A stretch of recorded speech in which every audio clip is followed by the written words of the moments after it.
नमस्कार, जय हिंद दोस्तों स्वागत है आपका एक बार फिर से हमारे चैनल इम्पैक्टफुल स्टडी एसके पर। दोस्तों आज की वीडियो में हम लोग क्या देखने वाले हैं, गांधी जी और दक्षिण अफ्रीका से रिलेटेड जितने भी एग्जाम में प्रश्न पूछे जा सकते हैं या फिर आए होंगे उनको आज हम लोग कवर करेंगे। यानी गांधी जी और दक्षिण अफ्रीका से रिलेटेड जो टॉपिक रहने वाली है, यानी गांधी जी दक्षिण अफ्रीका में कौन कौन से आंदोलन करते हैं, गांधी जी ने सत्याग्रह की शुरुआत कैसे की, उनकी शुरुआत के कुछ क्षेत्रीय आंदोलन है उनको भी हम लोग देखेंगे।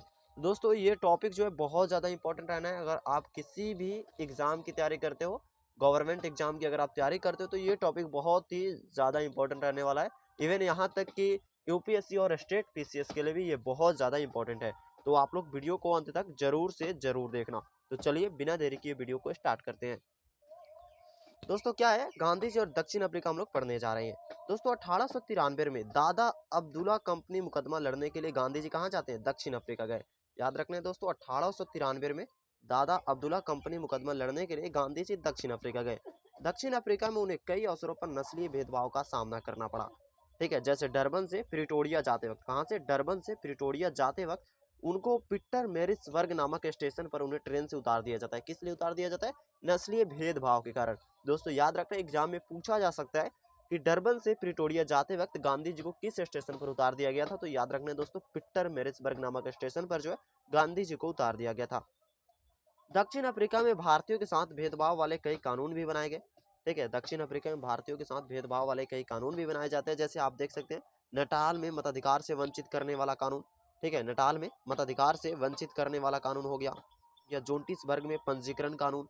ठीक है, ईसाई रीति रिवाज से जो विवाह नहीं हुआ उसे अवैध मानने से मंदी आदेश इत्यादि। इस प्रकार से जो है दक्षिण अफ्रीका में भारतीयों के साथ जो भेदभाव रहे थे उसके लिए कुछ कानून भी बनाए गए थे। गांधी जी ने 1894 में नटाल भारतीय कांग्रेस की स्थापना की। याद रखना है दोस्तों, गांधी जी कब, 1894 ईस्वी में नटाल भारतीय कांग्रेस की स्थापना करते हैं और 1903 में इंडियन ओपिनियन नामक अखबार निकालना प्रारंभ किया। दोस्तों याद रखना है, गांधी जी 1903 में क्या निकालते हैं, इंडियन ओपिनियन नामक अखबार निकालना जो है प्रारंभ किया। दोस्तों याद रखना है, बहुत ही ज्यादा इंपॉर्टेंट जो है टॉपिक रहने वाला है, क्योंकि एग्जाम में बहुत बार इससे सवाल पूछे जाते हैं और बहुत पूछे जाते हैं।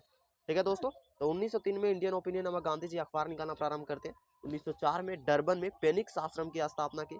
याद रखना है, गांधी जी 1904 में डरबन में जो थे पेनिक्स आश्रम की स्थापना करते हैं और 1906 में पंजीकरण कानून के विरुद्ध पहली बार सत्याग्रह किया। दोस्तों याद रखना है, गांधी जी 1906 में क्या चीज, पंजीकरण कानून के विरुद्ध जो थे पहली बार सत्याग्रह करते हैं। 1906 में पंजीकरण कानून के विरुद्ध गांधी जी पहली बार सत्याग्रह करते हैं। अब हम लोग पढ़ते हैं सत्याग्रह। भाई सत्याग्रह क्या है, तो सत्याग्रह वह है जो अन्याय का अहिंसात्मक तरीके से विरोध, यानी कुछ अन्याय हो रहा है उसका अहिंसात्मक तरीके से विरोध, बिना हिंसा किए हुए उसका विरोध किया जाए, वही सत्याग्रह है। तो गांधी जी ने इसी रास्ते पर चला था, सत्याग्रह के रास्ते पर, यानी अन्याय का अहिंसात्मक तरीके से वो क्या कर रहे थे, विरोध कर रहे थे, उसके विरुद्ध आंदोलन छेड़ रहे थे। दोस्तों 1909 में हिंद स्वराज नामक पुस्तक की भी रचना की गांधी जी ने। याद रखना है, 1909 में हिंद स्वराज नामक गांधी जी पुस्तक की रचना करते हैं। 1910 में गांधी जी ने टॉल्स्टॉय फॉर्म की भी स्थापना की। दोस्तों बहुत ज्यादा इंपॉर्टेंट है, याद रखना है, 1909 में गांधी जी ने हिंद स्वराज नामक पुस्तक की रचना की। किस पर, हिंद स्वराज नामक पुस्तक की रचना की। और वहीं 1910 में गांधी जी ने टॉल्स्टॉय फॉर्म की भी स्थापना की। दक्षिण अफ्रीकी आंदोलन के दौरान, ठीक है, दक्षिण अफ्रीकी आंदोलन के दौरान गांधी जी को भारतीय राष्ट्रीय कांग्रेस, मुस्लिम लीग, निजाम, टाटा इत्यादि से सहयोग मिला।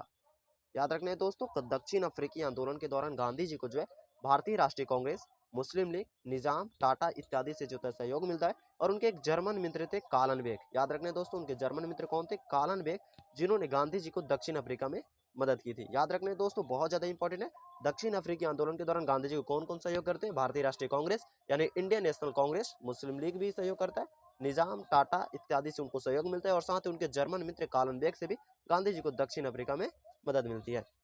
दोस्तों याद रखना है, गांधी जी के कहने पर गोखले ने दक्षिण अफ्रीका की यात्रा की थी। याद रखना है दोस्तों, गांधी जी के कहने पर गोखले ने जो है दक्षिण अफ्रीका की जो है यात्रा की थी। ठीक है, तो दक्षिण अफ्रीका में, कहाँ पे, दक्षिण अफ्रीका में भारतीय राहत विधेयक जो है पारित किया जाता है, और इन मुद्दों के विरुद्ध गांधी जी ने पहली बार आंदोलन किया था। याद रखना है दोस्तों, दक्षिण अफ्रीका में भारतीय राहत विधेयक जो है पारित किया गया और इन मुद्दों के विरुद्ध गांधी जी ने आंदोलन किया। उनमें एक बड़ी सीमा तक गांधी जी को जो है सफलता मिलती है। यानी दक्षिण अफ्रीका में भारतीय राहत विधेयक जो है पारित किया जाता है। ठीक है, और इन मुद्दों के विरुद्ध गांधी जी क्या करते हैं, आंदोलन करते हैं, और उन्हें उसमें एक बड़ी सीमा तक जो है सफलता भी मिलती है। ठीक है दोस्तों, तो अब देखते हैं हम लोग गांधी जी और दक्षिण अफ्रीका का जो चला था, उसका महत्व क्या है, भारत में उसका क्या महत्व पड़ता है। तो आइए उसको एक बार उस पर एक बार नजर डालते हैं, उसको भी देख लेते हैं। महत्व की बात करें हम लोग तो दक्षिण अफ्रीकी आंदोलन के दौरान गांधी जी ने भारतीय समाज के अलग अलग क्षेत्र के जाति एवं धर्म के लोगों का नेतृत्व किया और गांधी जी को इस बात का व्यवहारिक अनुभव हुआ कि भारतीयों को साथ लेकर चलने में किस प्रकार की समस्याएं आती हैं। दोस्तों याद रखें, दक्षिण अफ्रीकी आंदोलन के दौरान गांधी जी भारतीय समाज के अलग अलग धर्म के लोग के अलग अलग जाति के लोगों का नेतृत्व करते हैं और गांधी जी को इस बात का व्यवहारिक अनुभव हो जाता है कि भारतीयों को जब हम एक साथ लेकर चलेंगे तो इसका क्या जो है असर पड़ने वाला है, इसकी क्या समस्याएं होती है भारतीयों को एक साथ लेकर चलने में। क्योंकि गांधी जी ने अलग अलग क्षेत्र के लोगों का नेतृत्व किया, क्योंकि गांधी जी ने क्या किया, अलग अलग क्षेत्र के लोगों का नेतृत्व किया, इसलिए प्रारंभ से ही गांधी जी को एक अखिल भारतीय पहचान बनने लगी। यानी पूरे देश के स्तर पर सभी जगहों पर गांधी जी की एक अखिल भारतीय स्तर पर जो है उनकी पहचान बनने लगी। यानी दक्षिण अफ्रीकी आंदोलन के दौरान गांधी जी को, ठीक है, दक्षिण अफ्रीकी आंदोलन के दौरान गांधी जी की यह धारणा मजबूत होती है कि महिलाओं की स्थिति में सुधार तथा छुआछूत को समाप्त करने के लिए कार्य करना है और साथ ही हिंदू मुस्लिम एकता को भी बनाए रखने के लिए कार्य करना है। यानी दक्षिण अफ्रीकी आंदोलन के दौरान गांधी जी जो है उनके मन में उनके विचार आते हैं, ये धारणा उनकी मजबूत होती है, उनके विचार की यह धारणा मजबूत होती है कि महिलाओं की स्थिति में सुधार करना है। क्या चीज, महिलाओं की स्थिति में जो है सुधार करना है, छुआछूत को समाप्त करना है और साथ ही हिंदू मुस्लिम एकता को बनाए रखने के लिए, उसके लिए जो है हमें कार्य करना है, इसके लिए जो है हमें आंदोलन लड़ना है। दोस्तों अभी इसके और दो टॉपिक है, उसको भी देख लेते हैं। तो दोस्तों क्या है, आंदोलन के दौरान प्रशिक्षित एवं अनुशासित कार्यकर्ताओं की आवश्यकता होती है। ठीक है दोस्तों, आंदोलन के दौरान क्या होती है, प्रशिक्षित एवं अनुशासित कार्यकर्ताओं की आवश्यकता होती है।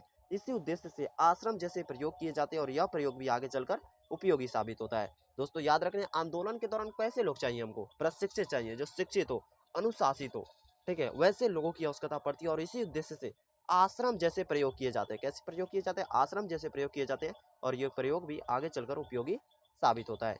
दक्षिण अफ्रीका की धरती पर गांधी जी ने सत्याग्रह के विभिन्न तरीकों को अपनाया। ठीक है, दक्षिण अफ्रीका की धरती पर गांधी जी ने सत्याग्रह के विभिन्न तरीकों को अपनाया। साम्राज्यवादी शक्तियां के विरुद्ध आंदोलन में क्या क्या सावधानियां रखनी है, इसका भी प्रारंभिक अनुभव गांधी जी को होता है। दोस्तों याद रखना, दक्षिण अफ्रीका की धरती पर जो है गांधी जी ने सत्याग्रह के विभिन्न तरीकों को अपनाया और साम्राज्यवादी शक्ति के विरुद्ध, साम्राज्यवादी शक्ति कहने का अर्थ है यानी जो ब्रिटिश शक्ति है उसके विरुद्ध आंदोलन में क्या क्या सावधानियां रखनी है, इसका भी प्रारंभिक अनुभव गांधी जी को होता है। कहाँ पे होता है, तो सभी दक्षिण अफ्रीका की धरती पर होता है। इस प्रकार से हमने गांधी जी और दक्षिण अफ्रीका के बीच हुआ कुछ घटनाएं, गांधी जी ने दक्षिण अफ्रीका में कौन कौन से आंदोलन किए, कैसे उन्होंने उन्हें भेदभाव का सामना करना पड़ता है, पिट्सन मेरिट्स वर्ग नामक स्टेशन पर उन्हें उतार दिया जाता है। ठीक है, और गांधी जी और दक्षिण अफ्रीका का भारत में क्या महत्व पड़ता है, गांधी जी दक्षिण अफ्रीकी आंदोलन से क्या सीखते हैं और भारत में अपने आंदोलन में उस चीज को आकर यहाँ पे प्रयोग करते हैं। तो इस प्रकार से हमने देखा। ठीक है दोस्तों, उसके बाद हमारा अगला टॉपिक है भारत में गांधी जी के प्रारंभिक आंदोलन और यानी क्षेत्रीय आंदोलन, जिसको हम लोग अगले वीडियो में कवर करेंगे। तो अगर आपको वीडियो अच्छी लगी तो कमेंट और लाइक जरूर कीजिए और साथ ही हमारे चैनल से जुड़े रहने के लिए हमारे चैनल को भी सब्सक्राइब जरूर से करें। मिलते हैं नेक्स्ट वीडियो में, तब तक के लिए जय हिंद, जय भारत।